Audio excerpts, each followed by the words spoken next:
Hello, this is the audio commentary for Kill List. My name's Ben Wheatley. I directed the film and co-wrote it with Amy Jump over here. Hello, I'm Amy Jump. And you co-wrote the film. And I co-wrote the film. We just better state at the start we're also married. Oh, yes. Yes. We are married. We are married still. We're at the beginning of the commentary, we'll be married. By the end, we're not sure. Yeah. I quite like all this. The pre-credit bits. It always makes the film feel quite grown up. Yeah. Official. Yeah. Yorkshire Screen, where we shot a lot of it. Now, controversially, you never liked this, did you? No. You didn't like it? Am I allowed to say that I didn't? You did. We said it. Yeah, it's fucking stupid. No. It's not fucking stupid. No, I don't think it was necessary. I think it's important. Well, it is to you because it's your film. Yeah. And you're right, obviously. But I was quite worried about that logo because... Here we are, straight into Another Day in Paradise. Yeah. That was quite... We had a version of it that was much calmer at the start. Yeah, preamble about happy married life and stuff, but we all know what being married is about. Yeah. So basically, you wanted to start it with a woman shrieking. Well, that's life, isn't it? Yeah, so we did it. Worked a single day. Look at these two. This is the first day of shooting as well. So yeah, they're right in the deep end. Yeah, and this was in in Brigg, which was this house is actually Andy Stark producer's sister-in-law's gaff, which was quite nice. It was like a kind of weird continuity with Down Terrace, where we'd filmed it in a house that we knew, and he ended up filming in this house that he knew. And it was really, it kind of affected the script as well, because they actually had a jacuzzi, so we changed it from what it was going to be before.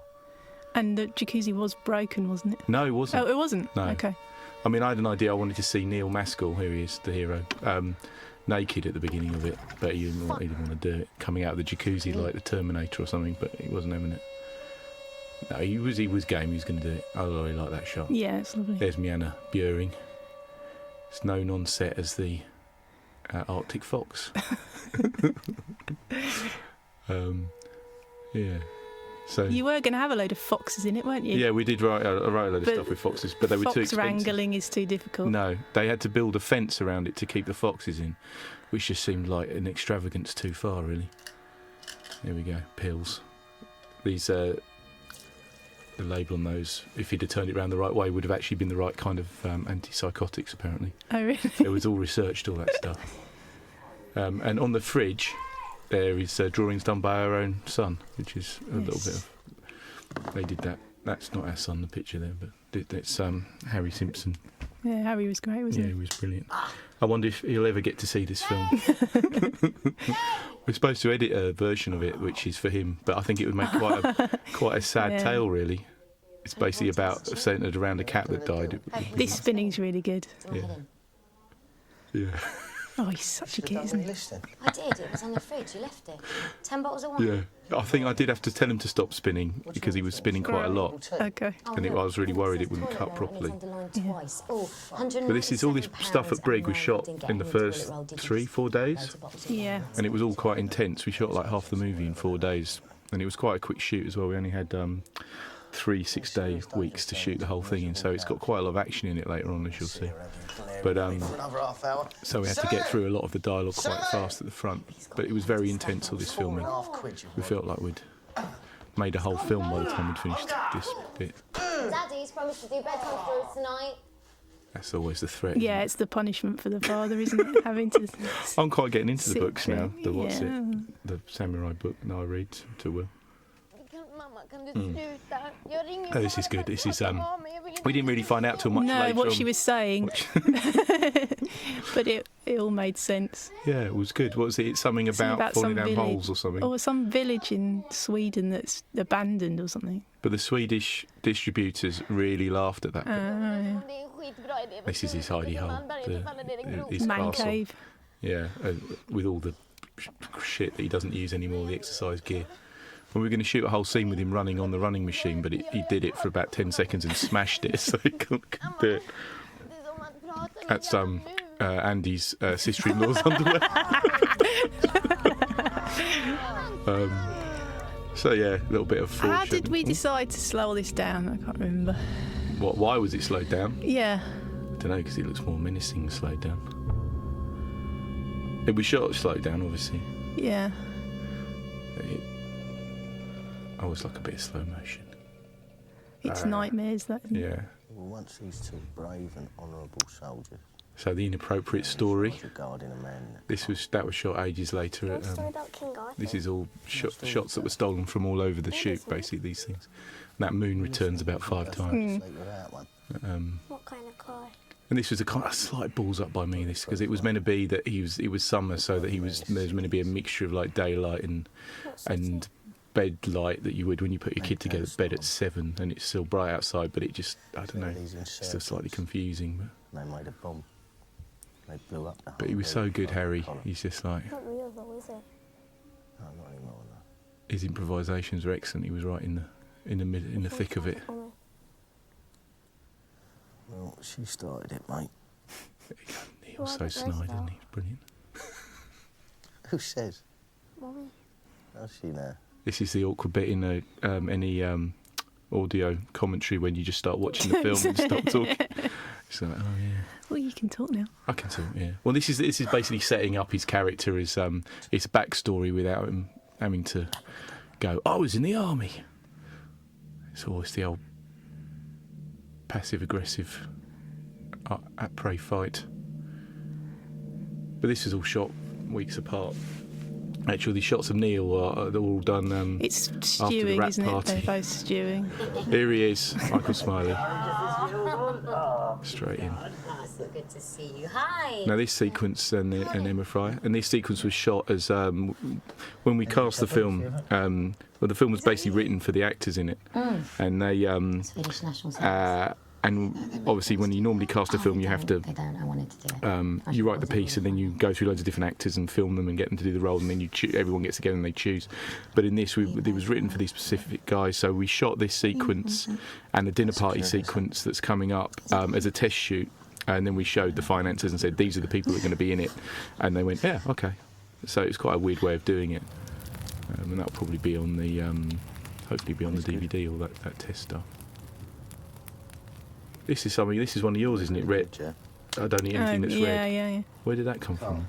I don't know, it might be a proper diet. I doubt it somehow. What?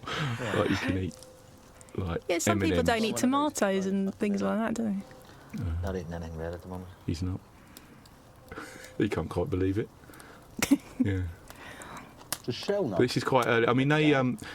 No, about the I'd had a drink with the two of them when I thought about the script and I thought I'd really want to make a film with Smiley and Maskell in it. And I got them together and I've been threatening them with this, going, I'm going to write a script, put you both in it.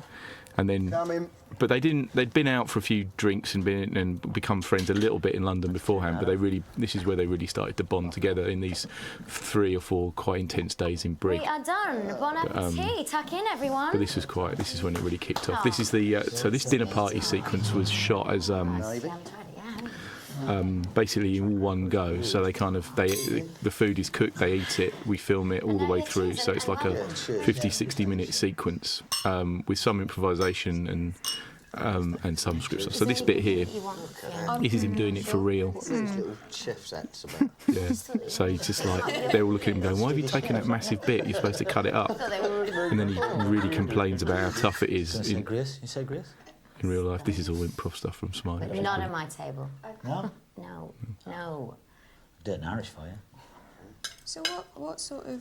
So did yeah. you sell anything? So this is improvisation bits here. Yeah, it was kind of It's kind of. it was No, odd it's that mainly whole. Sort of We'd like IT watch stuff. them do stuff and then get them to restage it immediately afterwards. So all the stuff with the Pyrex dish that comes up later on is all moments that happened for real during the improvisation. I know you'd assume that from Gail's accent, but it was all right. It was quite a. I was younger and stuff. And went, It was an odd one, wasn't it? When we were doing it, it's kind of it became not, that moment with Smiley in the it's getting older and stuff. doing the saying grace. It's like his kind of Catholicism came to the fore a lot more than we really realised. Throughout the character. Yeah, and that was something that Smiley brought, obviously, but 3 months. we started to see it and kind of encouraged him to do it a bit more. And, Sometimes. yeah. Wow. Didn't quite realise what a spiritual person Smiley really was until towards the end. Please. Of course. It's just round Them the Fryer looking spooky. This is quite good. She goes out now, and she takes the wrong. This take she takes the right turn, but the other turn was into a room full of cats. Yeah, the cats had to stay in the room. Old world, new world. Whatever you fancy, darling. Yeah, it becomes this. The things that ruin dinner parties and moaning. Because you took the entire rack. Yeah. Cut them all up, haven't I thought there was like 3 big ones. Could have said to me, darling. She really wants to make a go of it, doesn't she? She's kind of the shell characters like set this dinner party up to try and get him off his arse and get him working again. But Well, she wants everybody to be happy. yeah, she wants him working, doesn't she? Chemistry set. He's just lazing around, worrying about himself, being self-indulgent. Yeah. I don't know where you got that characterisation from. Oh, that's But my favourite. yeah, He just needs a little bit of geeing along, doesn't he? yeah. It's slightly better than the character you wrote in that other script where he was a fat layabout and he got his whole family killed and you called him Ben. Yeah, I know. If there's a department that's empty, Yeah. and then I go But this in. is like, you know, this is a little bit from our own experiences of running small businesses, isn't it? We've never murdered anyone for money, but No, but it's the I know constant that's pressure of oncoming. Sort of sack people. the finances. needing the money. Yeah, and the constant misery of dinner parties, isn't it? probably We don't have them find all anymore, do we? We've not had one for We years. haven't got any friends, that's why. And we haven't got a dinner table anyway. That's true. This could never happen to us. This is really unrealistic in our house. Never happen. Oh, he does. He gives good kind of anger. Picture in the business world. Your picture doesn't stretch any further than your front door, does it, man? I'm in the jacuzzi. She's really. Straw that broke the camel's Yeah. back. Look at him. He's Right, boiling. I think the 80s reception was a lot more glamorous. No, You it's know, just- he's thinking, I'd rather be in a ditch somewhere A lot of waiting dirty to work to kill be done. someone than this. Anything but this. The Nazis. Oh, here we go. Wish I could have had a go Obviously, at this them. Nazi diatribe is something that Gal's heard before. These days. You should have had a crack at the neck, mate. And Nazis always Terror tend to Juliet come up in Alpha. your films, don't they? There's a bit of a Nazi talking down terrorists. Yeah, it's always that It's kind the of same religion. slightly awkward moments at German film festivals that those things cause. They're all Christian. Oh dear. That's true. That's debatable. Well, I'll get fucking Iraq. Rock's over. What about now, eh? Yeah. It's that thin line with Friends, isn't it, where you're the pretense of the dinner party, but then you see little bits of, we really know what Gal thinks and he thinks. That's pretty impressive. That's something that happened a fair few times in my childhood home. I remember my But dad was doing that. was he a ever couple that of times. successful or not to pull them? Actually, my mum did it once, pulled the tablecloth up and all the plates stayed on the table. Yeah. It was shocking. I like this. It's one of these things of this movie. It's like why people say it's so oppressive and kind of, you know, intense. It's things like this. This is, you know, in a normal horror movie, you'd have like a monster jump out and savage you or something. But this memory of hearing your parents arguing, I think, is a thing that really upsets audiences. It upsets me when I hear it. Not even water. And then the inappropriate uncle. Do you know the government stuff in it? Just make it But he's like, That kind of advice, yeah. but he's like the father he should have had, isn't he? Really, he's kind of actually loves him, whereas Neil's, Jay's character is too far back, too away from his son. He's almost like treats him almost ironically, doesn't he? It's kind of he does love him, but he's kind of Of course he loves him. of course he loves him. These are conversations you have with people who come and go in your life. Like you don't have these conversations with your parents, do you? Because they're there looking after you every day. Yeah, this fucking cat. Perspective of that conversation is. This cat turned up with a cold. This was the hardest performer to deal with in the whole thing.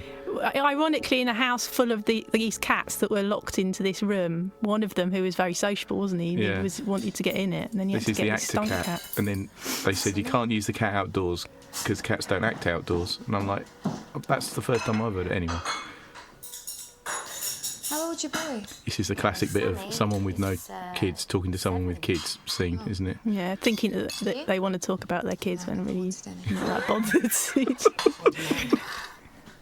No, I don't think so. Yeah, you just want to shout. You have no idea what it is. Dad. Let's not talk about the kids. Let's talk about something else. He was the one, you know. Love of your life. No, they want to start it. Yeah. Here he is. He's back in the cave. And all this smoking in private was Neil, wasn't he? Yeah. That's one of his His bits characterisation. of characterisation, wasn't he? He doesn't smoke in front of Her. Shell. Yeah. He hides away. Knock, knock. Where? Local? This was a good scene for me. I mean, Any on the list? we shot this in like 2 or 3 takes, and that was the moment I think that we all realised that we were on the we'd hit a kind of rhythm. They seemed to connect, didn't they, at that point? Yeah, and it's Neil kind of, and Michael. Yeah, it's very natural. All this stuff is really good. I mean, they were going such a pace as well. It's just incredible. But yeah, this is where the film, the first kind of little generic genre, ripple in the movie, where it's suddenly you go, oh, it's not a Mike Leigh film about the manners of a dinner party. It's actually, you know, Hey man, tell ya. these guys are Fit women. possibly hitmen. Release the sexual tension as well. I don't knock until you tried, you. She likes it rough, then. Wouldn't you like to fucking know? Yeah, the dirty talk of men when the women aren't there. In the garage. It's garage talk. Garage. What's said in the garage stays in the garage. Oh, it's Kiev. Now, we had a lot of mentions of Kiev in it, and we stripped them all out because when we were in the edit, we just made us chuckle every time we heard it, and it sounded... Tried to keep it to a minimum, I think. Yeah. But who knows what happened in Kiev? Yeah. There was talk of... Well, there's debate on what Kiev is, isn't there? Yeah, it could be a nightclub. I thought it was some kind of chicken-themed restaurant.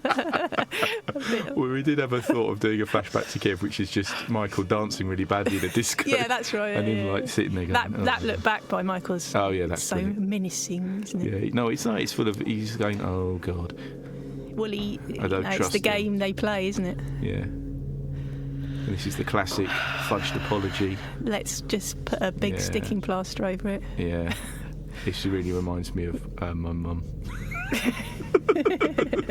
She doesn't know of DVD commentaries, so she'll never hear this. And just a mention of... In what way? Well, that kind of massive argument and then going, oh, you're all right, you know. But it's just, you've got to continue, haven't you? Otherwise, if you don't continue, what happens? Yeah. He moves out to the garage. I mean, this is all shot in the same day, like the dinner party, all that stuff in the garage, you know. It's okay, because I don't have any gloves on. It's done it with my gloves on gag was in the film a lot, but we had to chop it all out because it was too silly. But, I love seeing them all laughing. These are cutaways just quickly grabbed by Laurie Rose, the DOP. A quick mention to Laurie, he's fantastic. And, you know, we were talking about him today. We were doing rehearsals for this new movie, and it's like the actors were saying that he's like an actor himself. He performs with them and moves with them at the same pace. So it's a bit slow dancing. This is grown up, isn't it? Yeah. The old slow dancing. Yeah, after the arguments, a bit sentimental kind of. I really like this with them in the background. It's great. I felt really bad about this. That Smiley threw. Why? Did he not bring water? He really slings her about. She didn't look too unhappy about it. I get confused about actors and where they're acting. Ah! Oh.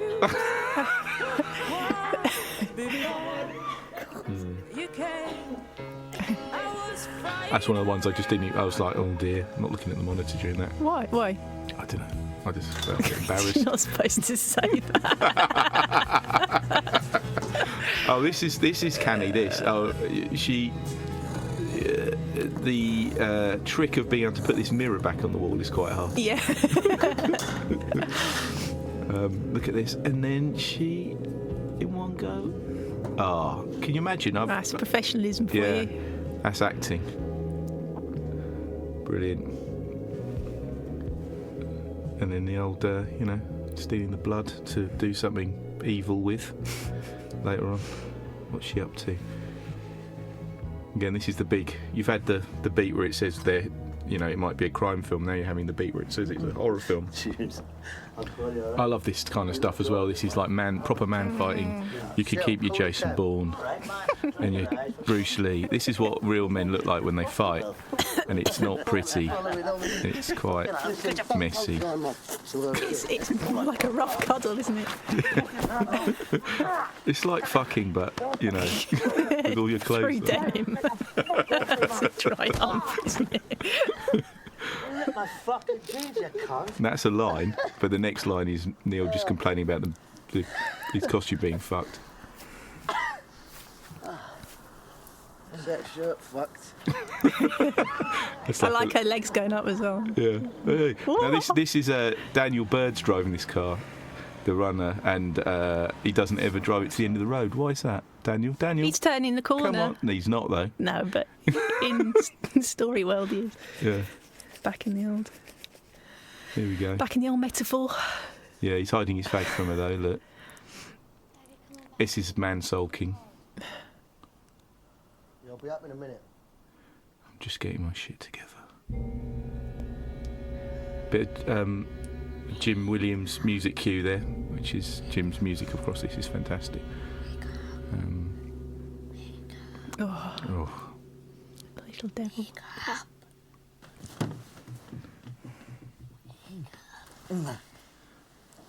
Not now. I remember doing this as a kid. Get it every morning. Which Yeah. This is good as well. It's really nice, actually. Harry's really good in this because there's an edge where he's not quite sure about Neil, and that's a really nice thing to see. Dads go too far sometimes. Well, the dad games are always the ones that make you dangerous cry, don't they? I'm always transfixed by his nipple in this. Who Neil's It's like a plate. It's quite soft, isn't it? Now this I really like because it's so much like life. This shouting between rooms. Oh yeah, the shouting between The rooms. shrieking. What? Like shrieking. There should be more shrieking in films. What is it? It's not. Nobody's willing to give any No, you come ground on it. Or move. Yeah. I think this is something that I kind of felt a bit from seeing Grey Gardens. There's a lot of shouting there between is. rooms in that, and I really like that. That's the last time. Now, you see, in this scene, the cat should have been watching, but the cat was too shit. It wasn't allowed outdoors. No. Oh, you mean was it going to be in the window? No, it was going to be hiding in the bushes, watching it What is it? smugly, according to the script. Oh But no, Jay. Rabbit. What was it made from? It was Was it Marmite and We'll cook it up. what was Yeah, the, she the cooked it, stunt though. rabbit My stuff? kitchen. oh God knows. Yeah, He said it was quite tasty, didn't he? yeah. You Oh, enjoyed just it. get rid of it, babe. Oh, There we go. So this is like a. Is it a warning? I mean, our cat used to do this when I was a kid. They'd bring in their lungs of mice and stuff It's showing as an offering, and then yowl about it, and that's where I kind of thought about this scene from. I love that butterfly. That's trained. This is a great bit of improv from them. Just talk about what they're doing. Daddy thinks There's a that. tattoo. It's the only time you can see it. They've got these fucking tattoos on their hands the whole way through the movie. It was a nightmare to do, and you see it like once. And it's of like these. Jay and Gal have got them of dice, 1 and 2. So there's this idea that they were snipers together, and one was a spotter and one was a sniper. Number 1 and number 2. It's the eerie music. Yeah, whistling. There's nothing scarier than whistling. This was controversial. That shot in the edit for some reason. We had to argue about it. Rambo and Rocky, the dogs. Just a little bit of they were the owners of the house's dogs. You can see all the crew cars up there. Hey, it was This was a lot longer all right. Yeah. when we started off this scene, wasn't it? And we It's all about his mum, wasn't took it right back, yeah, Good one last night. because you really need to get to the. I like that. Good client. one last night, was it? Yeah. This is he's basically suffering from the fear here. The next day, the self-loathing after drinking and being appalling. He can't. Quite rightly, I should Yeah, think. can't. I mean, whatever happened with him and Fiona that night, I don't know. Yeah, something bad. What do you think it was? Woke up this morning with a blowjob and tipped him a cock. You're joking. No. You can tell he's a soldier because he's got a camo top on. And fluffy slippers. Mm. We'll get your shit together. The client's expecting us. The Smiley's so relaxed, it's great. He's actually fucking hungover, though, to be fair. Yeah. But at the dinner party, Michael's character was really up and they've swapped positions, haven't they, energy-wise? I like this car. Yeah. This was something that Gary has said about the car, his car, your Uncle Gary. It's a bit over the top for a Or what is it? It's a dog on corners. It looks good, but it's a dog on corners. That was I wanted to try and get exactly his car, but we could only get this. And the rainbow. Look at that rainbow. That's for real. Because that was weird. Because we'd written the rainbow in. Not in this scene. No, but into spooky. the script. Yeah. Oh, it's so nice, isn't it? And it's so nice the car with Claire nothing Jones, around it. producer, there playing Stroke Nicole. Receptionist. They made her up. They had a costume fitting and everything for that nanosecond. That's the DIT downloading all the rushes in the background. Struan Rogers, yeah. He was, Struan's quite a character. I went to a Q&A with him at the Curzon, and he said to an audience of 200 people, I said to Ben, it's not a great film. This was tricky, wasn't it, to cut this? Oh, that's like The Professionals. That's real money. Gareth, the accountant, production accountant, had to sit with it and make sure no one nicked it. Really? Yeah. They're well earned. Good. Necessary. Easy. Ooh. Nice bit of effects there. Mike Stringer. God, just shoot him. That would have made the film a lot shorter. It's all right. That's hard. Yeah, we cut this a lot, didn't we, this scene? It was really hard work. Process of rewriting it. Don't know what that means. Well, it's sort of the point where it becomes a little bit more abstract, I think. Yeah. Yeah, there've been some kind of weird jump cutty bit moments, hadn't there, as it had gone away from being kind of traditionally cut. And it's almost like the film's breaking down a bit now. Also, this is a big genre bit moment as well, isn't it? Where it's quite an eggy kind of scene normally, where you go and get the money off the guy. And this is like an episode of The Professionals. I remember where they go and get, The space lends itself to that as well, doesn't it? It's an amazing building. Yeah. This is the bridal suite. Would you believe? Yeah, and I like the way it goes from being like quite full-on genre then to this kind of slightly low-key scene where they moan about, how they get treated, and then they start stealing all the toiletries. Yeah, a more amplified tonal change to the dinner party where you have a difficult moment and then everybody agrees silently to bring it back together again. But also, if you go back to the line where he goes, is that your wanking hand, you can see the camera bob up and down where Laurie Rose pisses himself off. He was pretty well behaved on this one. Laurie's got a terrible problem of laughing at, Andy Stark there, the producer, playing his debut role as Jacuzzi Man. He does pretty well. But he's, this is where the film should have ended, really. He's paid for the jacuzzi, sorted. That's not a good thing to do. You can't fix a massive cut with TCP, I don't think. One of those this morning, Dad. Oh, he's on the pills. It's all right. It's like 6 a day or something. He's lying as well about that. He's self-medicating horribly. He does it all the way through the film. He's exactly the same as the fuckers in Down Terrace. Excellent. Wanna be all right? I always wondered about that shirt. You mean the neck? Yeah, I like this bit. This is nice. Now watch now for this brilliant kiss. This is really funny. He's got... Watch Neil's face now. He makes a little noise. He goes, look at him. That's not acting. He goes that's just sincere sensation. That's it's what just really happy. Off to work. Now that car is Andy Stark's car, which he's still got. He hasn't sold to Planet Hollywood yet. Love this bit. Now they hated me for this because we reshot this about 100 times in different locations, different cars, and then it was quite a long scene. Neither of them are looking where they're driving. This was great, this hotel. This one, I think it's closed down now. Here on business? crackers. It's closed down now, and I think the money went towards their Christmas party, which is going. Look at that, credit card's upside down. Fuck's sake. That's not going to go through. Look how fast she's typing. No, it's a brilliant performance there from his. Look, that's pretty Don't quick. look like sales. The room's got free Wi-Fi. No. So that's a particular problem I have. That's a particular bugbear. Oh, I hate that. Ben's. Look at that. Oh. There's two, actually deal with two in this scene. One is the credit card not working, and the other one is the Wi-Fi. hysterical phone calls about Yeah. bank cards. Yeah. Hello, Shell. That's not. This is live from our life, isn't it? Yeah. Why doesn't the card work? What's going on? There's no money in the account. Two, it draws There's no money in the account. straight away. All these people can't. Straight away. My name's Richard.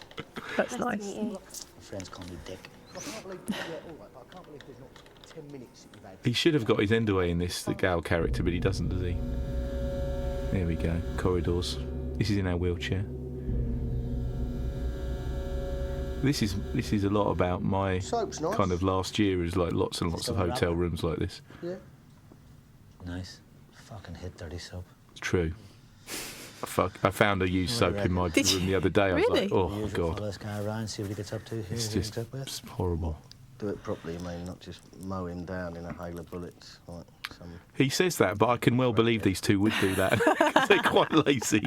They're the laziest hitmen around, and they don't take any care over anything really. He's 45 and lives in 14 Coldwater Road. Gareth Tunley, photograph of. He's got a dog. Do we shoot the dog too? Yeah, well, dogs 10 a penny. There you go, ain't secret fag outside. And a bit of space for his character to, Have a little think. yeah, about how mad he's about to go.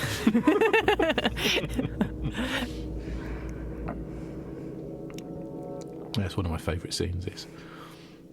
This actually happened to me. I was in a hotel with John Link, who writes with Mick Bunnage, writes Modern Toss, Haven't had an anxiety attack in 3 and weeks. Rob Hill. Rob Hill. And A fucking worm. and this actually happened right up to the bit where we complained, which we didn't. We just He's still slink fucking away. plot up next to us. Like real men. Like real men. We went and hid. And John saw it and he said, "Oh, I'm really glad you put that on screen, but really they should have been eating nachos like we were eating." So couldn't always get it right. Massacre that table of people now in a hotel. And I ain't going to shoot them, girl. So it's a bit of improv here from the Good and slow. Butter now. Yeah. There's a lot of kind of. This is quite a technically challenging scene where the sound is going on in two different places. And Shall I get the old guitar? Ben Crompton, he's a little hero. He was from. I met him on Ideal. Yeah, he's fantastic.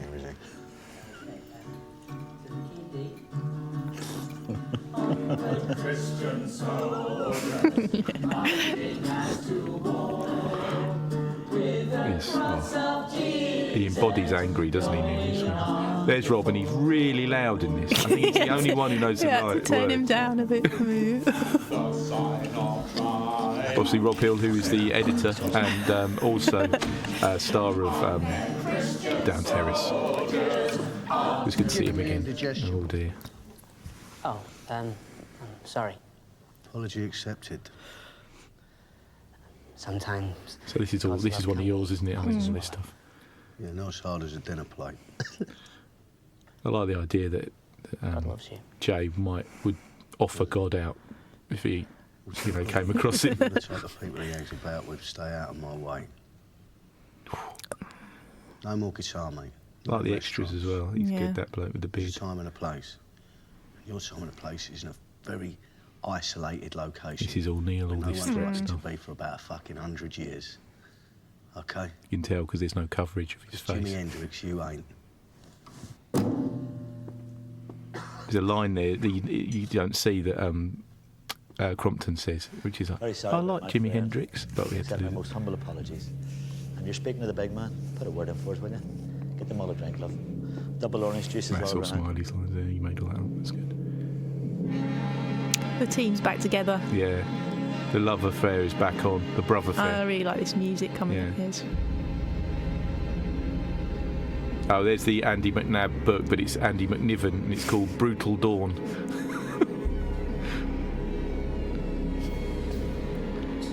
This was all a bit irritating, this scene for Michael. The armourers gave him this gun and they said, oh, it's really easy to take apart, and it wasn't. And it just rehearsed it for about an hour and a half. And then they went, and he's going, I can't do this. And they said, oh, well, you could use the easy one if you want. And they gave it to him, it just comes apart like that. That's that moonshot again.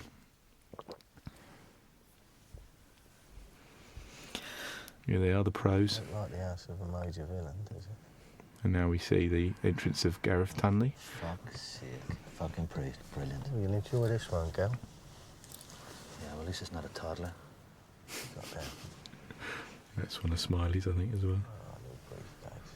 Why doesn't he look down the binoculars at where the man is? That's what I want to know. Also, when you look down binoculars... Why doesn't he just look at him? He's only across the road. The thing is about binoculars is they are binoculars. They're not too... Anyway, it's the international language of binocular, isn't it? Again, they're so stealthy, these boys. They're parked outside. There's quite a lot of dialogue about this pasty as well, wasn't there, that were dumped. Maybe. He teased him about it for ages. But weirdly, it didn't feel like it was relevant. I don't know what that was all about. I think it was stuff about building their relationship, wasn't it? He didn't need it. As a parent, I'd do them all, even if I weren't. Here we go. This is setting up his slightly Daily Mail point of view about murdering paedophiles. This isn't it? I'm looking. So he kicks the door there, and then this is somewhere else. This is the magic of cinema. Gareth said he felt the power when he was doing this preaching. He could feel it in the room, yeah. I remember talk of when the candles come up as well, how he'd felt the burning of his fingertips when he put the candles in. Yeah. Rob Hill was desperate to use all the original sound here, but it was all awful. He said, I want to put a lot of music over it. There we go. More Catholicism there from the Smiley. Now this is quite a long scene. It was long, yeah. And then we cut it right now. This is quite funny. The Smiley's got a problem that he can't ever put rubber gloves on. Yeah. And he said he's been in all these shows where he has to put all these rubber gloves on and he can never do it.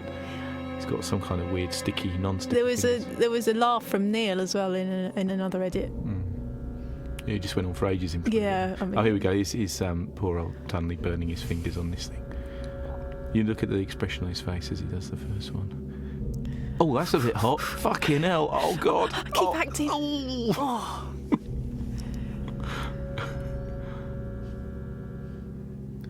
There was a load of lines here, which is like he's on the phone going, yeah, just organising the satanic cult, yeah.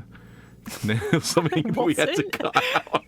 No, he's coming now or something. Yeah, it's all going to happen He'll be right here away. soon or something. Sam Rad. We had to reshoot all this as well because they weren't hidden well enough. Nice look down there. Yeah, it's a great bit from Tunley here.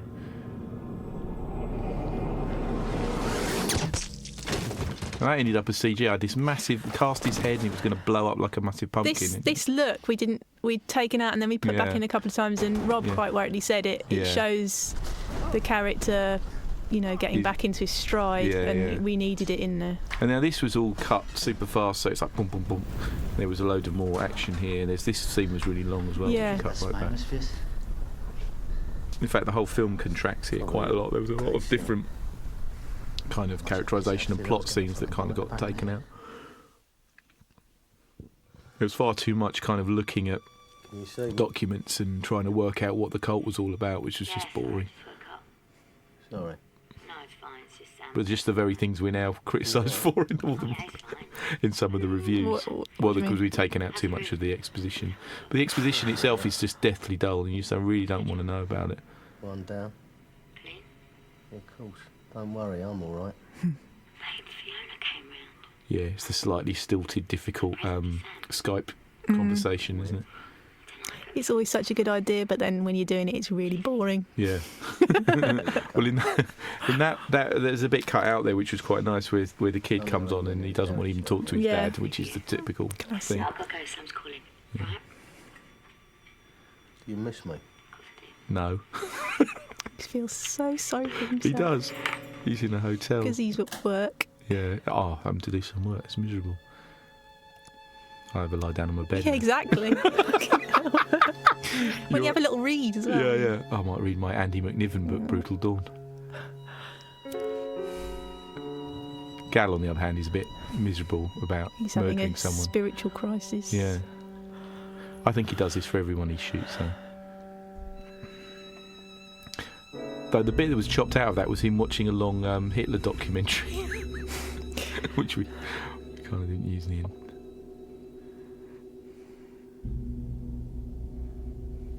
So we're kind of edging towards the middle section of the film now. Well, we're in the hits, aren't we? So it's. And again, it's another about to turn up is another Looks like nothing. down terrace stalwart, Nothing, Gil. Mark Kempner, Uncle Terry, though. though sporting a rather wonderful wig. Seriously. Wasn't a special uncle, he actually was my uncle. Right. Yeah.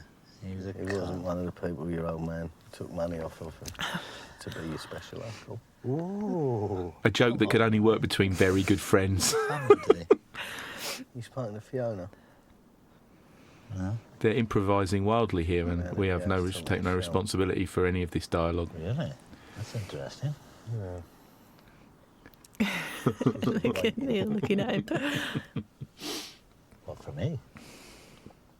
Well, yeah, I'd imagine so. So Fiona is now staking out the house, and obviously carving runes all over it and cursing everybody, Okay, yeah. dragging them in. She's no interest in Gal, not at all. Glary-eyed phantom. Yes, Keeping him in front. nice bit of improv there from Neil. Contentious. She's a good-looking girl. A Backpedaling. lot of filth had to be cut out of this scene Yeah. to save Well, feelings and. well, there's the things that come out of Smiley's mouth that I just couldn't even imagine. Put it this way. I think we've led. I quite wanted to keep a couple of things in, but you said no. I think. No, I think I've led quite a sheltered life. I don't No, but understand a lot it's of what he so said. Incredible. Yeah. Don't know what goes on down Shea Smiley, but it's obviously pretty raw. Here he is. A bit of there was a hard day's work for Kempner. This walking up and down the road a couple of times. He'd have to put his wig on now.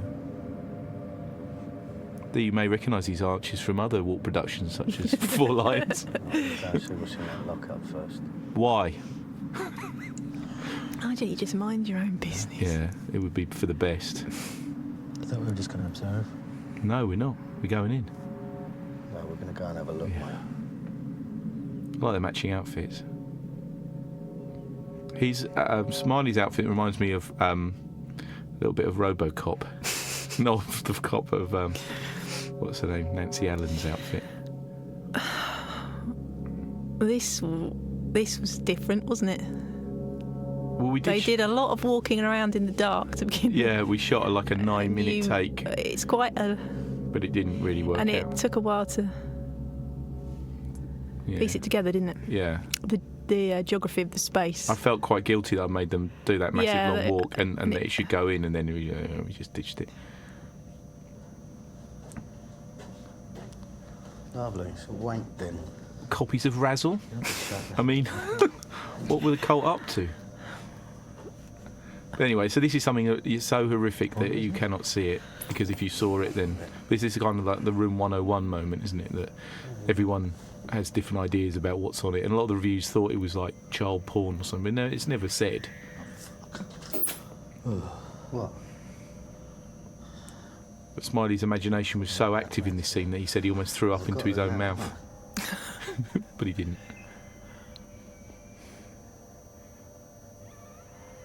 Oh, mate. He's actually watching an episode of Love Thy Neighbour or something like that. Yeah, It's got to be.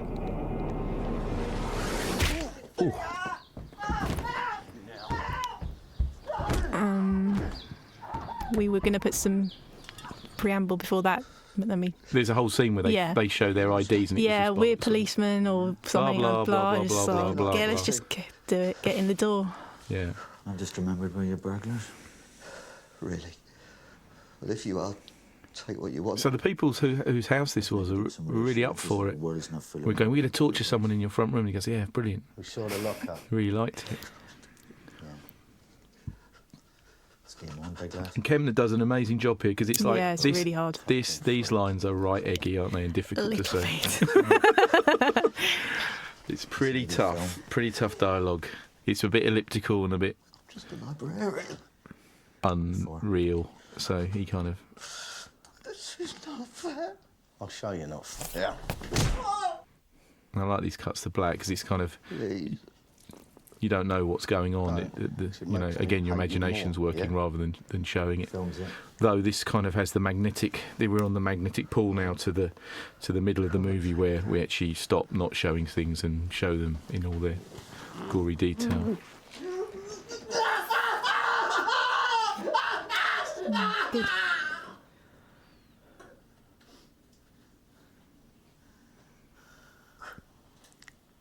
Don't know if you'd take a drag after that, but might be a bit porky, mightn't it? A deathly silence usually descends upon the cinema at this point. Hey, 15 Greenwell Street! 15 Greenwell Street! Where do you keep your money? This is safe. And there actually was a safe in the house. It was the guy's safe. We didn't have to bring it in. What did he have in it? Nothing. Another slightly smaller safe. Yeah. I don't think there's any art department in this at all. This is all just as the house was. Even down to these brilliant mottos on the walls and stuff. Does he know? We had to be very careful with the blood because that wallpaper's really, it would be impossible to replace or clean. So. Oh, right. Does he know? This is it. This we start to kind of piece it together that maybe, you know, Jay has been chosen for something and he's the one. After the priest has said thank you, and this is the second kind of little clue that maybe the people who are being lined up to be killed are in on what's going on. You are.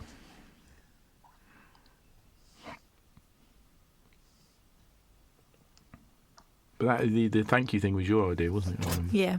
Because it's that idea of kind of loose, taking the power away from the killers. I remember you saying.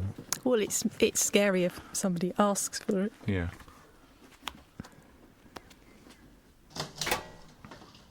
Oh dear. I understand. You have to do what you have to do. Okay? It's the sound, isn't it? That's what's so horrible about this stuff, isn't it? That's Martin Pavey sound design stuff in this is fantastic. Thank you. I tend not to watch this bit. Yeah, the sound's excellent. Yeah. Smiley's having a little think, oh, maybe I should be down there stopping it, but you're not, are you?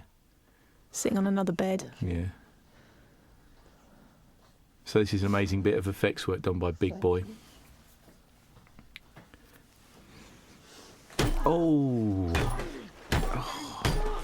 It's a type of extreme massage. So that usually people just go, ooh. You're clean as fucking mess up yourself, you know that? Fine. I think in the I'm getting a fucking... an earlier version you went, this is just like what happened in Kiev. Let's look round to that house from Greenwell Street. Fuck that, you need a long lie down, big lad. I'm going Greenwell Street, mate, right fucking now. What the fuck is Cheryl going to say? We're basically surrounded by kids at this point going, are you making a film? What are you doing, mister? You're making a film? Well, and he was freaking out, Maskell going, I don't know what I'm doing, I don't know what I'm doing. We just run around the corner really quick to film it. But we didn't even, it wasn't a location that chose, we just went straight round the corner. Right here, let's do it here. So this is a location that was found by Andy Stark, the producer, by simply walking out from the production office, looking around the corner and going, oh, I wonder if we can shoot here. It's quite a spooky place. If you're scared of skips and stuff. Yeah. Off he goes. Off to deliver some rough justice. They haven't really thought this through, this bit, I don't think.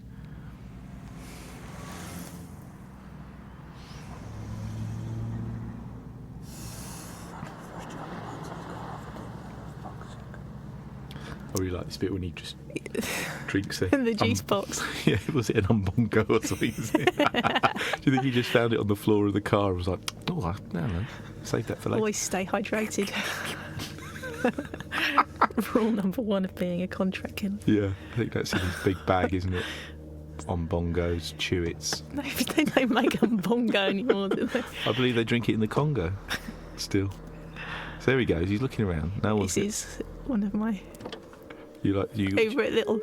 I have a little chuckle. You can't sing the song because it's copyright, so that'll stop you doing it. Makes me chuckle this bit because it makes me think of Dad's Army when he... when he does this little walk with his gun up. Ooh, no, you can't sing it. You can't sing it. There we go. But now, here we go for a most incredible bit of camera work from Mr. Laurie Rose. So all one shot, focusing it himself. Really, this for all you camera people out there, this is quite the thing, quite the feat. Seeing as his camera department was him, Nick Gillespie. Oh, and that's it. That was it. And then there's a DIT as well, but that was because it was all shot on red MX, and it was like one of the early red MXs that one of the first ones in the country that would. So everyone was going, oh, it doesn't work properly, but of course it did. It was brilliant. And this is shooting 1600 ISO craziness in the dark. They think there's only one big light on this somewhere. Oh, for fuck's sake. Yeah. That dog's been dead a long time. I do like this. This is great. That's Tom, the locations manager. And when the scene before with the kids all around going, "You shooting a film?" He was negotiating with them at the time, but had forgotten that he had a massive bullet hole in his head as makeup. They were really staring at him like he was a nutcase. Here he goes. He's still going, Laurie Rose, and obviously with Bobby Entwistle, the sound man. All in a. If you see on the making of, there's kind of you see them as like a human centipede. There's a whole load of us kind of walking around to do this. Caution. Watch out for this highly bright room. So in he goes. And you hear the bashing.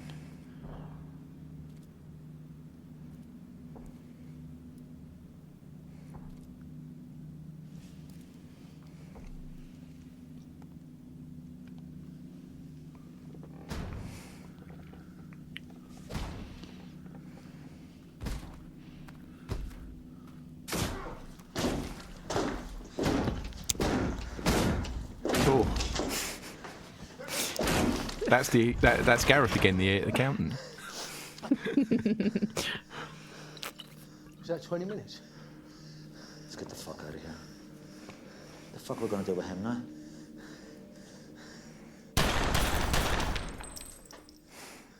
Brilliant. Yeah, another excellent bit of J logic there. What they do next, though, is highly unadvisable, which is drive all the bodies up to a hilltop and set fire to them. And I didn't really think about it at the time. I think the original location was meant to be in like a warehouse or something, or like a field, a brick field that all collapsed. But they end up on this really high point overlooking the whole of Sheffield. Like a beacon. Like a beacon. They light a beacon. They set them all on fire, and then the fire brigade turned up. Yeah, and they really did turn up. They really did turn up.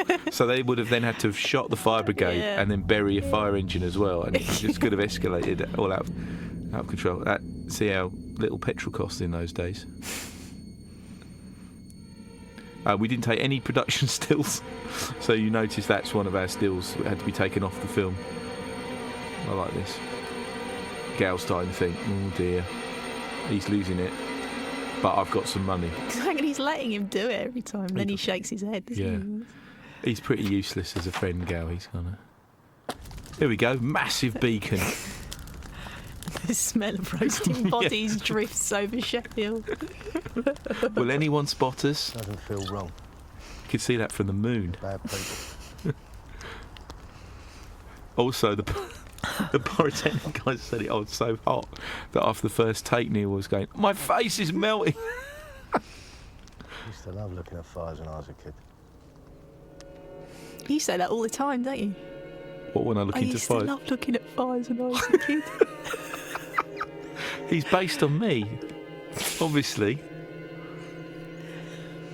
That like Laurie took about 2 hours shooting all that fire in slow motion as well. Back at the hotel. Oh. He's thinking about his missus, but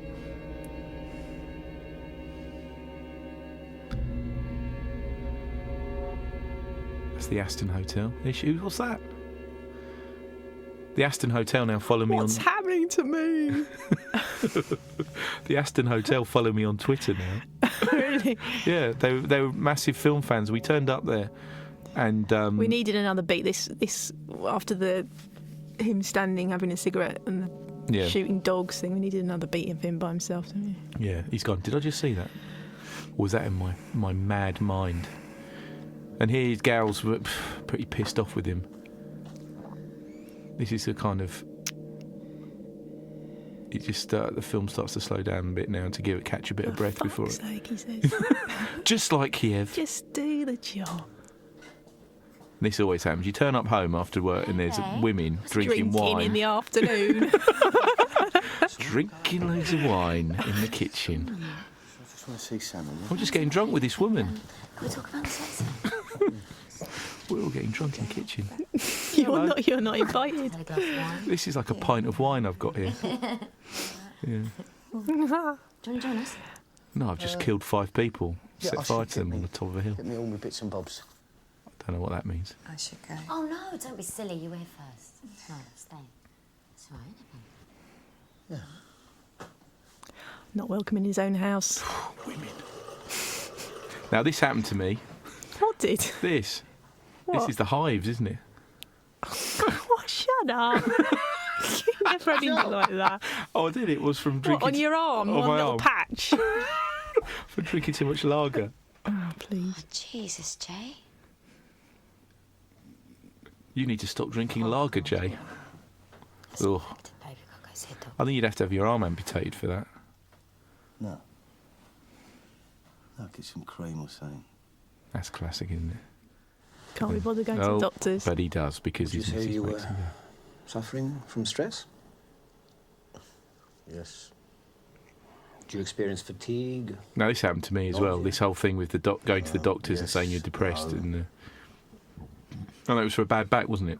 Yeah, when you were like 16 or something. The doctor went, Any are you particular- having... Yeah. I think you should have an affair. Yeah. What the fuck was that?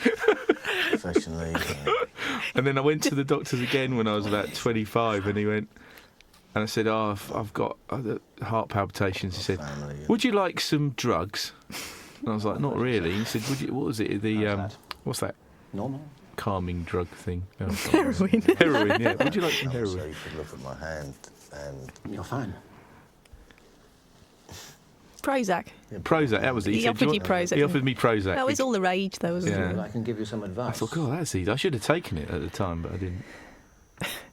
This is a Dr. Babkin. Is Babkin a real person? PC Babkin was the policeman who used to come to my school at junior school. Yeah. It's such a brilliant name, Babkin. There is only This is your bit of advice, isn't it?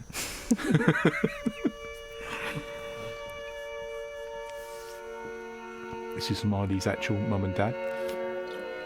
And there's a baby Smiley. See, circle of life, there he is. It's the man. Now, this is a bit of a... Oof. I swore I'd never do a scene like this again after this. The whole... This is like a CSI or looking through some files because you need to tell the story really quickly kind of scene. Like this, so.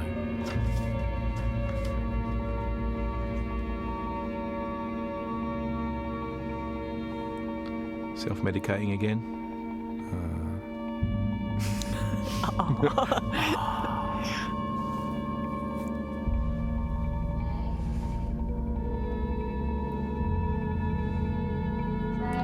Curiously, I was actually on liquid morphine during all that. No, I wasn't. Was it? It was liquid codeine, wasn't it? During Yeah. the shooting of this, 'cause I Not was so- morphine. not morphine, on codeine because I was ill. So I was, I was getting into it. Oh dear, what's that? Why did he just drop it? Kids, maybe. Maybe gypsies. Yeah, it's a bit of a... You alright, sweetheart? They really couldn't Who's keep a mad at the straight cat? face of it. Fucking love that cat. Didn't know. No, never did I. There's do a that. brilliant version of this scene where at the end of it he tries to put it in the box, but What? the actual pretend cat's so stiff he won't go in, so he has to use his Loud and foot. clear. We left enough money the other night. We could sack half this job off, man. So this is all plot stuff, isn't it? But There's pictures of us outside the priest's house, Jay. They've got a file on fucking Kiev. he's seen it earlier. We've seen it too. He's just telling him again. That's man.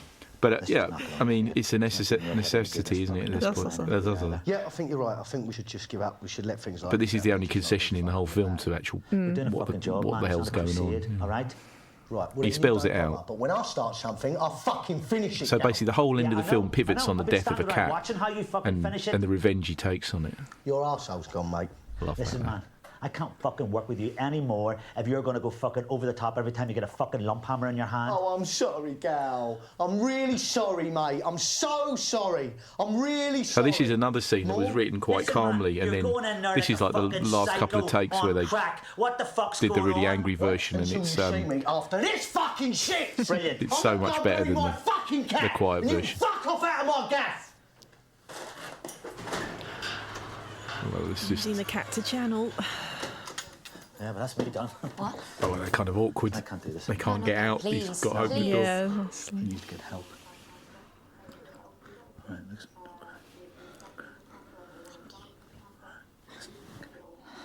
Okay, all right. She's using her feminine wiles. He's an easy mark gal. Bit of crying, and then she yells. Oh, he's nuts. Now, when we shot this, we had to be really careful because there was loads of cats buried there. So we had to dig round the actual real dead It's cats. nice, the water going over the top Yeah. there. Now, this was a reshoot, not a reshoot, but a kind of a little shoot that we did at the end where Get a puppy. we added this little scene in just to give a bit more, because we didn't think we had enough of Harry She's gone to heaven. or Sam, the character. Or him being a father. Yeah, it would been nice. He kind of disappeared out of it, so we kind of went and shot this extra bit. Cat Evan. Big snide about God again. He gives nothing Snide about away. cat. I'm gonna teach you Uncle Gal. Really, like. Don't be sentimental about that cat. It's dead. But this is really good, all this stuff.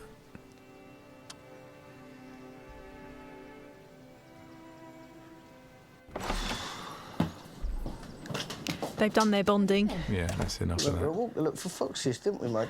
Now, Miana No, puppy. really slaps him in this scene. Yeah, we're Like, gonna really call it Arthur. wallops him across the face. And I thought that would be good, but it's not good, because it immediately left a huge Why don't you red go welt upstairs across his downstairs face. and we'll have a bath in a minute, So we yeah? had to kind of move on.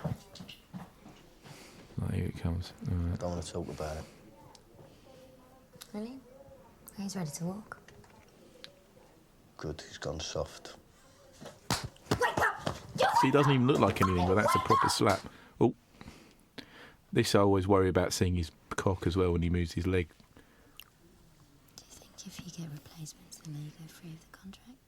The irony in this scene as well is that you can almost hear Neil Maskell's dad worked on the film. Terry Maskell as a gaffer. I think he's downstairs talking to someone. You can almost hear him on the soundtrack coming through here because they were whispering so quietly. They're exhausted. Yeah. Back. Yeah. This guy's got a great face. Yeah, he's one of the best extras, isn't he? Like this tableau vivant type. Yeah. Roger, sorry, Struan, Roger. We can get you top draw replacements. They even look like us. It's your job. What do we say? Fuck you very much and good night. And you die. And your families, they die. Another Wriggling on sterling it. job with some quite tricky dialogue there, I think. This is where they know they're actually, they're in the trap.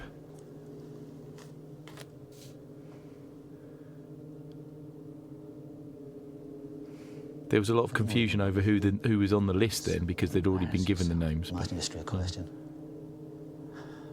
I see you, what you are. What are we? You're cogs. What? the fuck is this?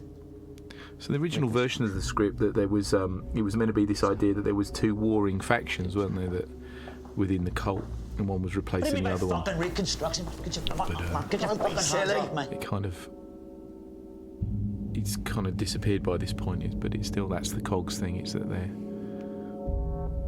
and the reconstruction is the reconstruction of what's going on within the cult.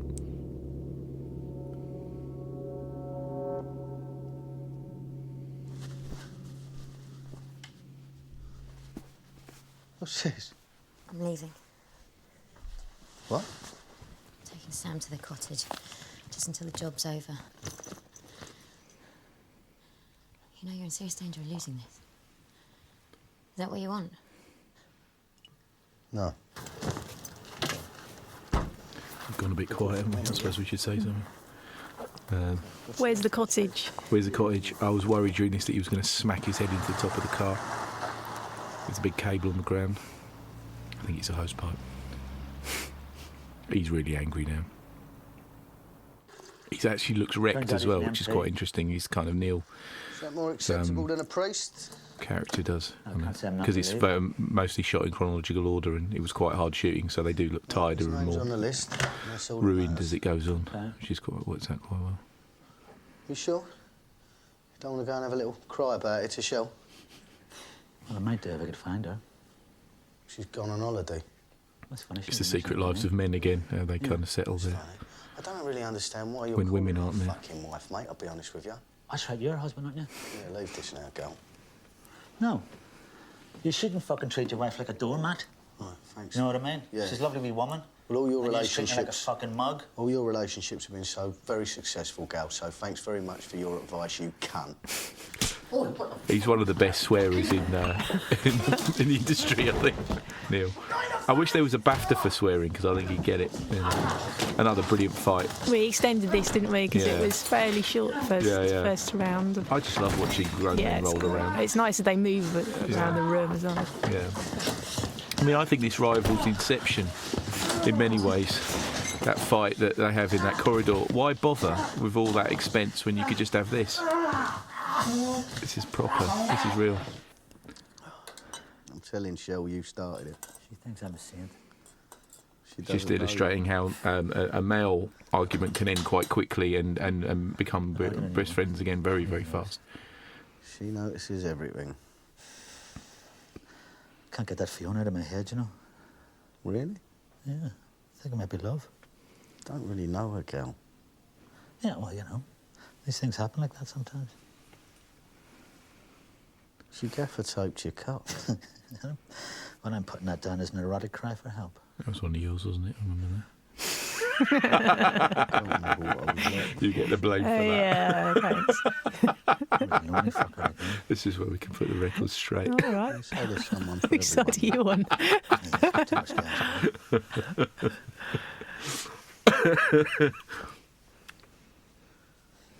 Right, let's go and kill this MP then. Because it is work after all. Yeah, exactly. Yeah. Well, there should be more of that in Bourne, shouldn't there? Oh, Well, let's go and he's clear up this it's CIA labouring plot. under the constant grind. Yeah.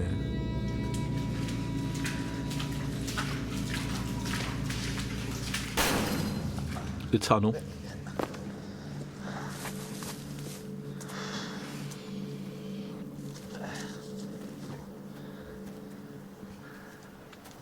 Hear that? Ben's got lots of very complicated metaphorical arguments about the tunnel. haven't you? You didn't want the tunnel, did you? I didn't really understand it, but Yeah, it's good. It's just scary, isn't it? yeah. More often. What, kill rich people? No, get the fresh air. Yeah, it's wish fulfillment, isn't it? All this going on shooting MPs and stuff for the characters or something. This wood was quite good. It was There was a lot more of this, so Yeah. we cut this right down.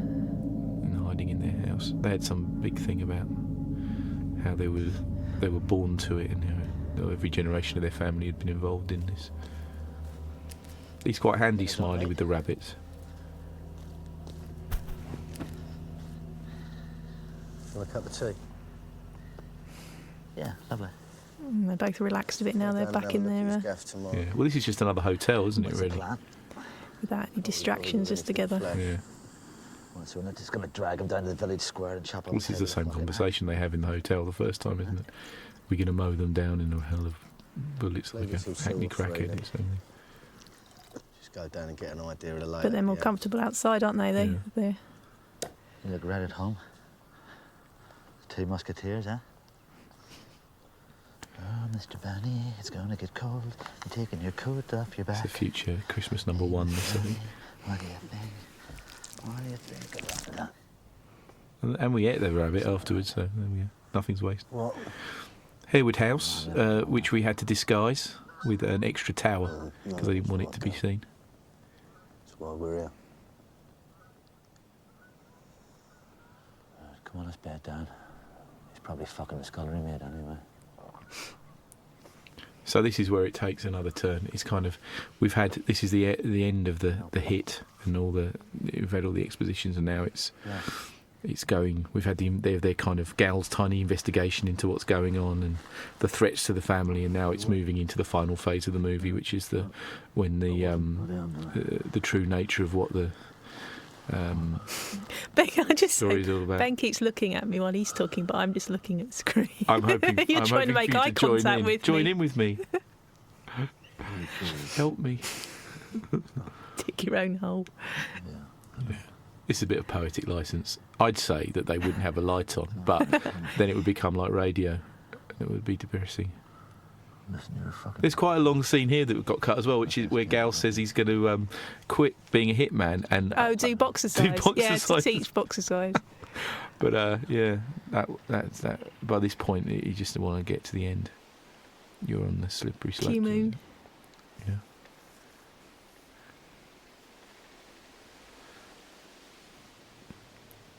So this is quite a big number. I mean, so we shot in 3 weeks, as I said. And this is the last week of shooting, and it's turned over to nights. And I'd never shot nights before, and didn't realise what.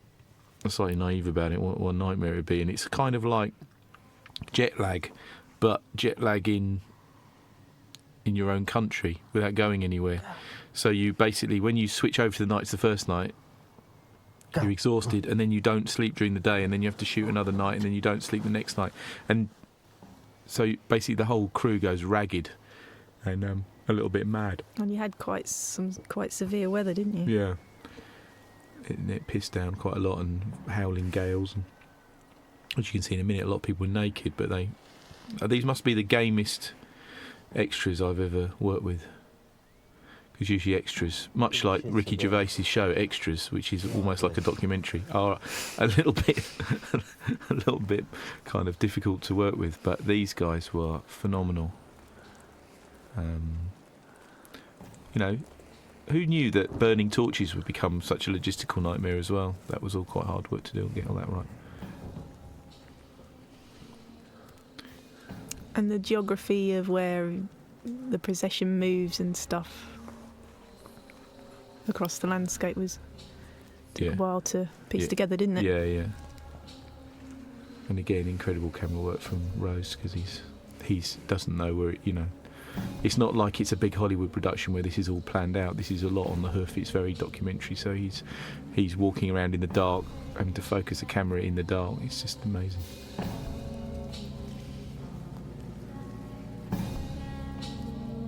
But this stuff is a nightmare that I'd had as a little kid, of following a procession naked middle-aged people. Naked middle-aged people.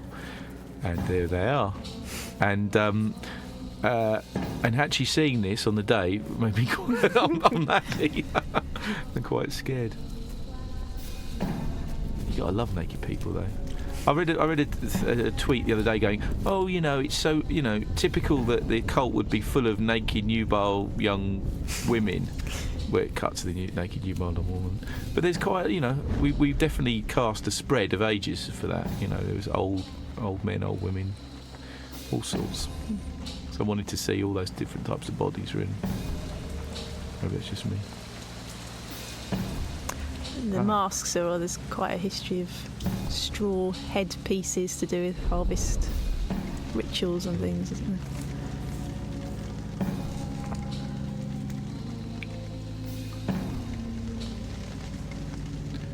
We coming up to quite a bit of ill-advised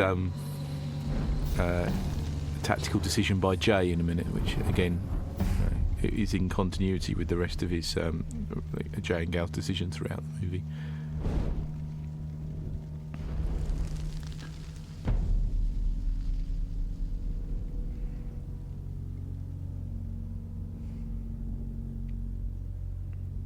So the bride, and she's covered in banknotes. That's Bob Hill from Down Terrace. There is the priest. You can't really make him out in this bit. He turns up later on. Bob was right in his element, wasn't he? He loves all this kind of thing.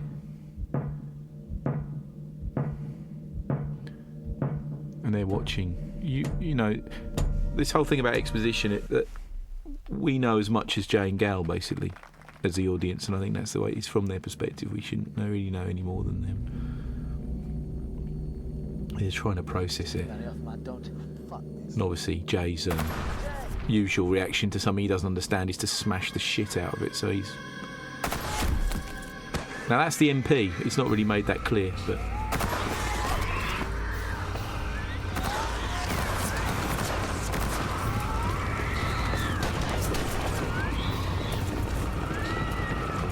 So this is the nightmare today. They're people, naked people, and they've got no weapons yet, but yet they're totally not afraid of armed men. So here we go, the tunnel.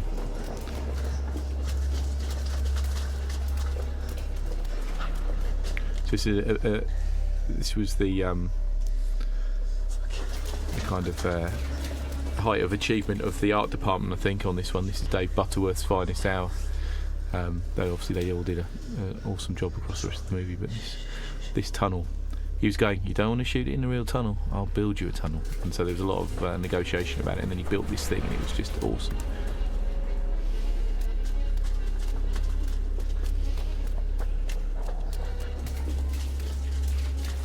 All lit by the lights on their heads as well. I wasn't supposed to be here. I wasn't supposed to be here, man. You played around with a lot of the sound yourself over this to get an idea of the atmosphere that you wanted, didn't you? Before we tend to cut these things with the sound. We track lay as we edit, so that it's not something that's left to the end of the production, so we know exactly what it's all going to be like, and design it around the sound effects. And then Martin kind of remakes it. Check this out, they're really chucking themselves on the floor. Splendid. I mean, this is coming up, this is Laurie's favourite shot, that one, where he's firing backwards and he's pushing back this way.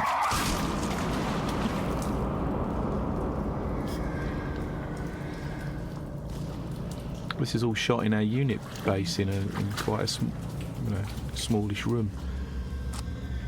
And the length of tunnel was quite... Yeah, it was tiny, really. It wasn't big, was it? No. And they built a length of straight tunnel and then a couple of they had a corners dog leg in a kind of little area.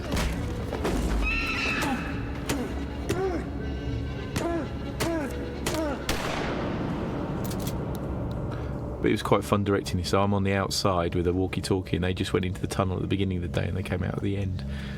And then I was just shouting, "Run up it! Run down it!"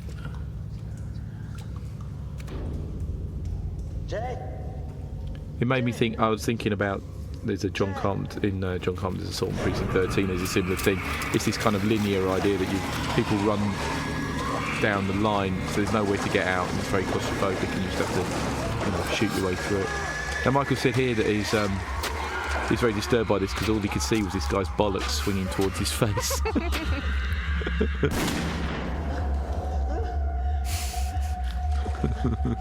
And again, when I was directing this, it was like we'd build a separate tunnel. This is like the half tunnel, and we could just hear Michael like shuffling down it, and then he'd go back to the start. It's like it was like being digested by a worm or something. And on this take, we'd lost all video. We couldn't see what he was doing, so he came out at the end of it, and we were like, "It was really good." We had no idea what he'd done, and then we had to watch it back. Now this one. The death of Gal. He had a lot of we did it in one take, and it was so good. And I watched it. I was like, that's fantastic. I know these two were like, what? We're going to do it again. You did loads of shots of me standing in that car park. And it was emotional for them, wasn't it? Yeah, it was really. As actors. I mean, it was so good. I mean, it's just like. You didn't like the old sausages though, but I was. We reframed all that stuff and got it out. Yeah, had to get rid of a bit of sausage down the bottom because it was a little too. Go. Go on, bud. Don't shout. Sorry, but Yeah. just do it. Do it. It's because at this point we all love Gal. And just had to see him go, even though he has just shot about 20 pensioners down a hole. But he was justified by that. Sorry. Oh, he said sorry as well. Is he in on it? And he says thanks. Yeah. Now this bit I really love when you see it in the cinema because it lights up because it's been dark for so long and everyone gets lit up by that light.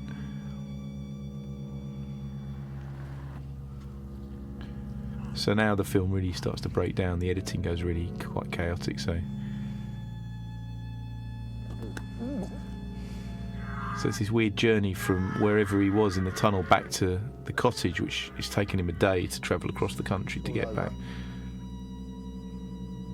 But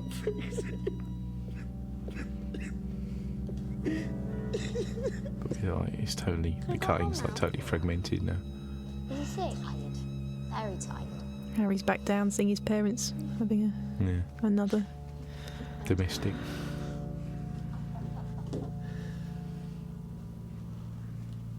She knows he's fucked. All they had to do is not send him back to work. She's so selfish. So selfish. Another month off and it would have all been fine.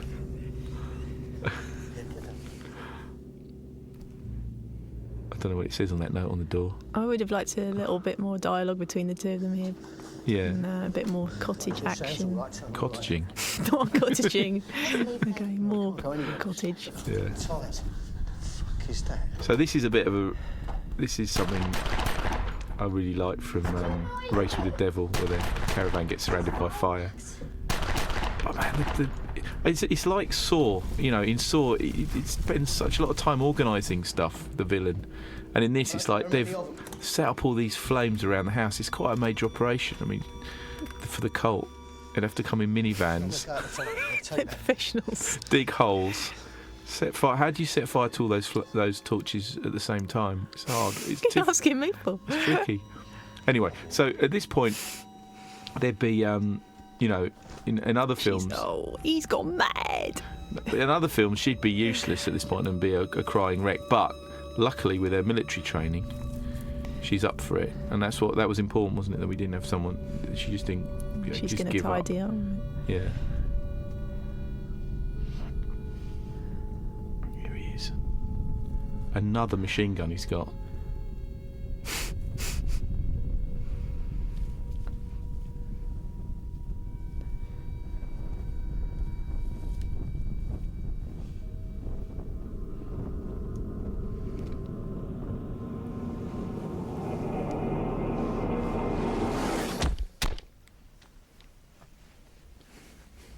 All the Swedish viewers out there, I guess they'll know what she's saying. I think she's saying fucking amateurs in Swedish, but I don't know.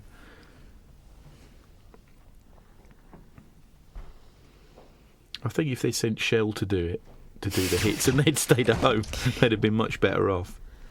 I think that was another film, though, isn't it?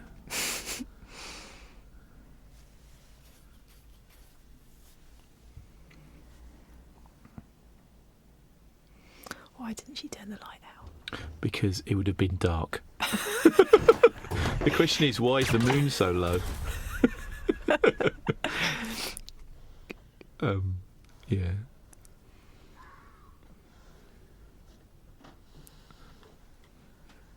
So I read a tweet where this guy thought this was going to be like a massive Straw Dogs style siege where she'd be killing people for about 20 minutes. Was really disappointed when it all goes a bit wrong.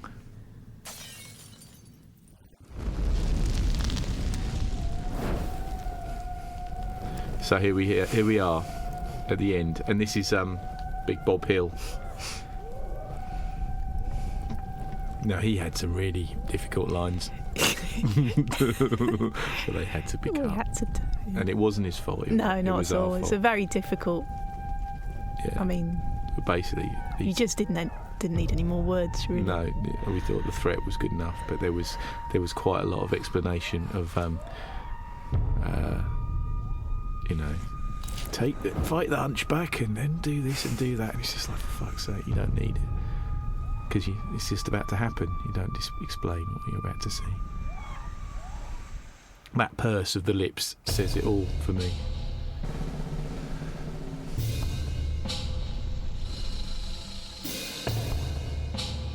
So this is the Marmite moment of the film, really.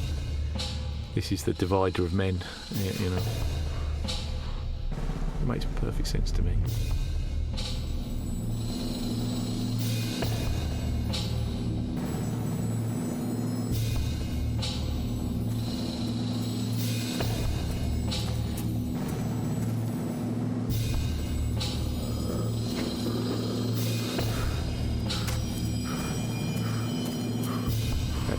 What you got to say about this then? I did realise when we were filming it that it might not reflect well on me as a father. So apologies for that. He is possibly one of the greatest moments of passive aggressiveness on Committed to Film, but you know. If only they talked properly. What? As a couple. Yeah, if they'd have talked about it, this never would have happened. About their feelings. Yeah. Well, basically, let's put it this way: he saved money on Christmas, isn't he?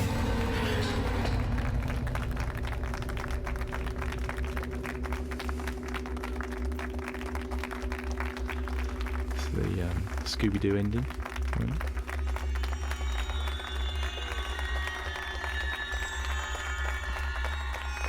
Bob Hill. It was her.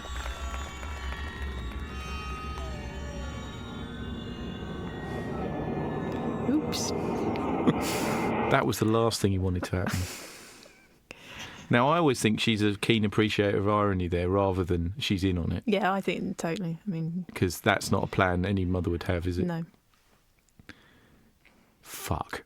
How did we get here? This was a mistake. So... I'm sorry, what?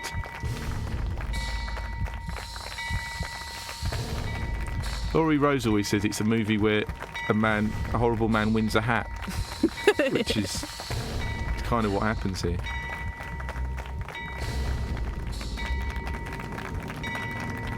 Not so clever now, are you? Yeah. And that's what happens when you are a bit of a cock. Kill list. There we go. And it's got quite... It just doesn't let you go because there's no... You know, if this is a Woody Allen film, there'd be a bit of jazz here, wouldn't there? But there isn't. Is it silent at the end? I thought there was... No, it comes up and it's in, like the sound of... Wind. Usually the sound of quite an angry audience. But yeah, it's... It doesn't work this in the in when you do it in the big auditorium. It didn't work at Fright Fest because you can hear it. But in a smaller cinema, subtle. yeah, it's good. When people are just totally quiet, then it works really nicely. This, I think it'll work at home quite well. But there you go, Barry Ryan, and Andy Gibbs from Walk. These are the easy bits to do the commentary over because you're basically given. Just read the words, they're just like a subtitle. There he is. He built the tunnel. Dave Butterworth. Jim did the music, as you can see. Brilliant music. These are all the other people that acted in the film. But yeah. So yeah, I don't know what else to say really. I mean, it kind of, it was a really good experience making it. There wasn't. We got to make exactly the film that we wanted to, really. Right, yes. I mean, there wasn't any pressure to change it. There wasn't anything. Film 4 and Yorkshire Screen and all those people were. There was a few screenings where they all looked at me like going, "Oh God." but they didn't. No one pressured us to change any of the bits of it, and it's pretty much what we showed them. The first edit is pretty much what made it into the cinema, and for that was, for me, I thought that was quite an amazing thing, and to get such a bonkers movie onto to general release was quite an achievement, you know, to see that when you look at Twitter, you Pat think, yourself on the back. I will do. It's my commentary. I can say what I like. You know, this is the last chance I get. And it's like if people go, what shall I go and see? Shall I go and see Rise of the Apes, or shall I go and see Kill List? And obviously I'd tweeted them going, see Kill List. But you know, so yeah, Cyriac Harris, who did the symbol you didn't like, but he's a brilliant animator. Ben Wheatley did the stills, except for he didn't. He only shot one still, and it was shit, and never got used. World revenues collected and distributed by Freeway Cam B.V. I don't even know what that means.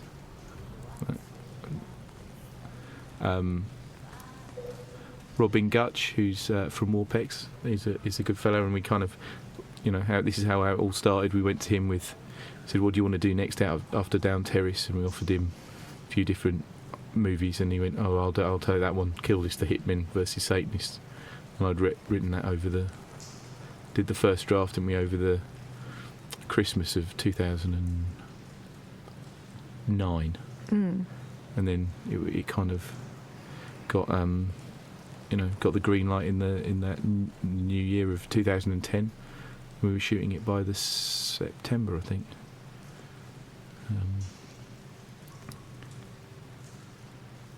And I had a little bit of 5.1 weirdness coming up in a minute, which is here we go.